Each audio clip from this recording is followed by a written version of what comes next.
In the Gospel of Luke, Martha shows in her life a gradual growing friendship with Jesus from the time the two sisters invited him for dinner, as we read today. Did Martha feel sorry for herself? Maybe in her heart, she blamed Jesus for keeping Mary chatting or listening while she was swamped in her preparation chores. But she does not seem to have been free enough to confront Jesus about it. In the early stages of friendship, confrontations are not sought, certainly not during a honeymoon stage. So she blames Mary for leaving her alone with hospitality chores, perhaps because at this early stage of friendship, she was not assured enough to confront Jesus directly and blame him. Even when she tells him, "Do you not care? Tell her to help me." It is Mary she is addressing only indirectly. The scene is evocative of a passage in Luke 13:14, where the president of the synagogue, instead of confronting Jesus, blames those present after Jesus had cured a crippled woman on the Sabbath by saying, "Why don't you come on other days of the week?"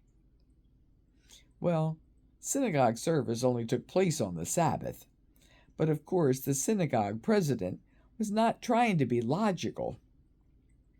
In addressing Mary through a reproach to Jesus, Martha is using what I call oblique communication.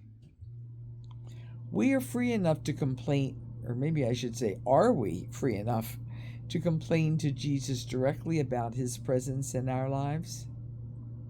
Or do we take it on the people Jesus has placed in our lives, our children, family, fellow workers, community members? We may need to grow in our friendship with the Lord. Martha did. She grew in trust and felt more assured in her friendship with Jesus. After her brother died, she complained to the Master, not obliquely through complaining to the disciples, but directly, "If you had been here, my brother would not have died," which translates, "Why didn't you come?" Martha was not sure about the meaning of her experience, and yet she adds, "But even now, I know that God will give you whatever you ask." Not sure, but by now she was assured. Being sure belongs in our head, while being assured belongs in our heart.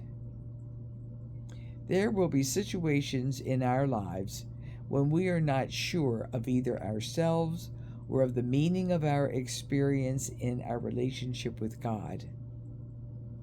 We are invited to be assured, even when we are not sure, and to address our uneasiness to Jesus himself directly, not obliquely. Amen.